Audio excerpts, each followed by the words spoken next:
After the Taliban was defeated, huge commitments were made to reconstruct Afghanistan, not only by the United States, but by Japan, Germany, and 30 other countries. But so far, only a third of the billions that were promised has been delivered. It turns out those who promised to rebuild Afghanistan and keep it from ever again becoming a base for terrorists simply haven't put their money where their mouth is.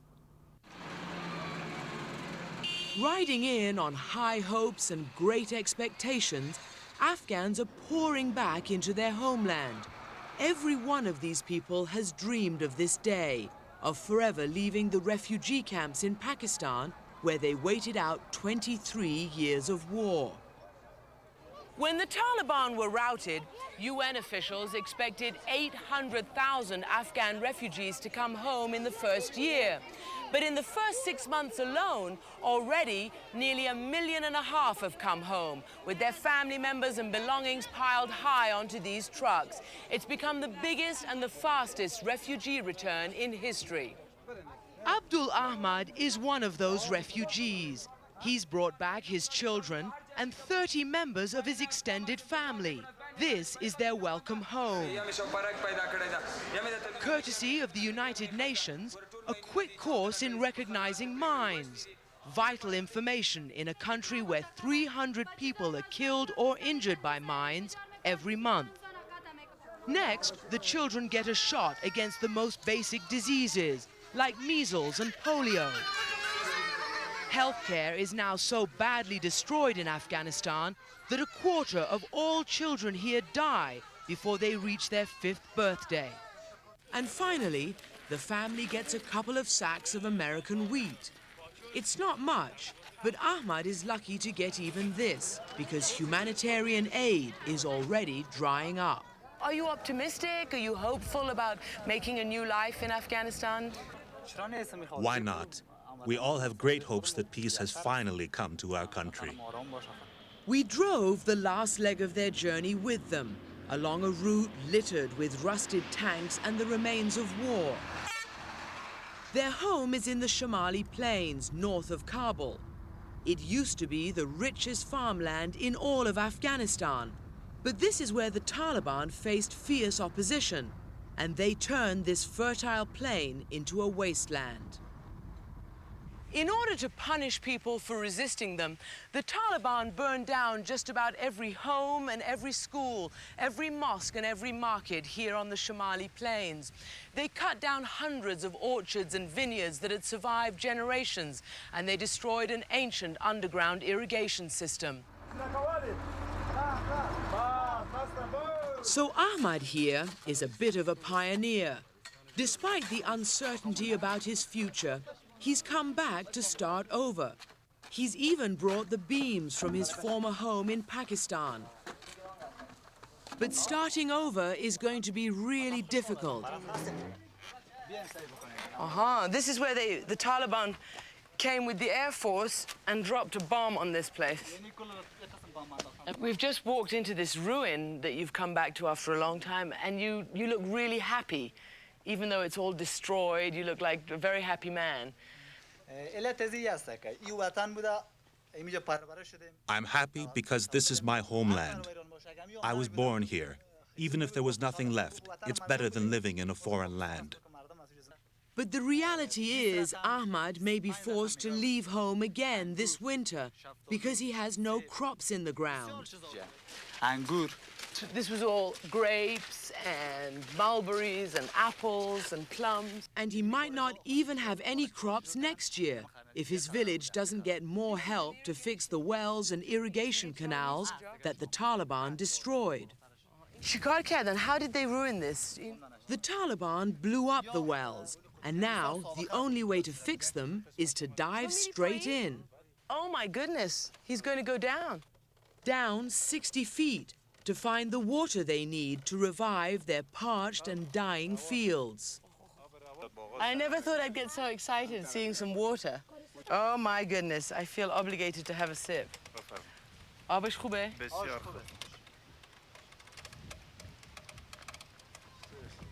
آفرین، مرسی. Thank you. In the next village, Another family is also depending on the promises the world made. 13-year-old Wahid and his little brothers are desperately trying to get a roof over their heads by winter. And they have to do it all alone because their father was executed by the Taliban when they rounded up all the men in this village. You're like the head of the family now. How difficult is it, for instance, having to rebuild this house? It's very hard, and we have nothing. That's why I'm hoping one of the American aid organizations will help us out. The American aid organization CARE has given the boys pickaxes and shovels to get started. But they have enough funds to help only about a third of those returning here.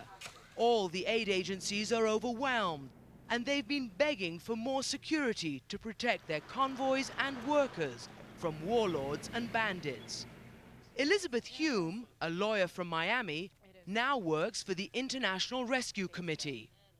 We've had to deal with aid packages being stolen, people being murdered. One woman was gang raped. Yes, that's correct. We can't work in an environment where aid workers are being attacked and cars are being targeted. How hard-pressed are these people? They're coming back to areas that have been, in many cases, devastated by war or by drought. Everybody has a story here. People are forced to give up their sons to local militia, having to sell off their daughters. That borders on the catastrophic in a country which has been promised so much by the international community. If we don't stabilize Afghanistan, then what happens? The alternative is unthinkable. It becomes a haven for terrorists to be able to organize themselves. We see a tremendous amount of starvation. It's unthinkable. It can't happen here. But it is happening, as Hume's colleagues have found in some of the most remote parts of the country, like this village in northern Afghanistan. It's been a ghost town ever since it was attacked by the army of a rival warlord a few months ago. They stole all the livestock and farm tools, and now this man has no way to survive. How can I not be sad? Day and night I'm crying. I just don't have the strength to go anywhere else. Rebuilding lives and this country will clearly require the billions of dollars that were promised. Afghanistan's capital, Kabul, will forever be a testament to the folly of war. Block after block was blasted to rubble 6 years ago when the warlords fought over this city. Thousands of years of history and 50,000 lives were obliterated in a hail of rockets and bombs. But now, almost miraculously, Kabul is springing back to life. Hundreds of small businesses have popped up, and for the first time ever, the country even has a fledgling mobile phone system. Dollar bills are rapidly changing hands as people rush to get connected. But many here worry Kabul's boomlet won't last without a long-term commitment from America. So does Afghanistan's president, Hamid Karzai. He's grateful the U.S. delivered what it promised in humanitarian aid and for the U.S. Special Forces who protect him. Just last week, they gunned down a would-be assassin who fired bullets into the car he was driving in. But Karzai says what his country really needs now are builders and engineers. I remember President Bush talking about a Marshall Plan for the reconstruction of Afghanistan. Yes. And instead, we're seeing essentially handouts, not big reconstruction projects. That is right. Handouts are good for a while, but what we need is big reconstruction projects, especially in the reconstruction of Afghan highways, electricity and water supply systems. Basics.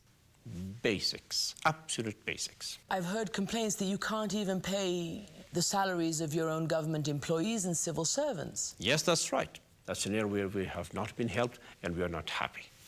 America and the West clearly won the war here, and they won so many hearts and minds. Are they in danger of losing the peace? If they steer the course, no. If they provide us the help that they promised, no. There is a ray of hope.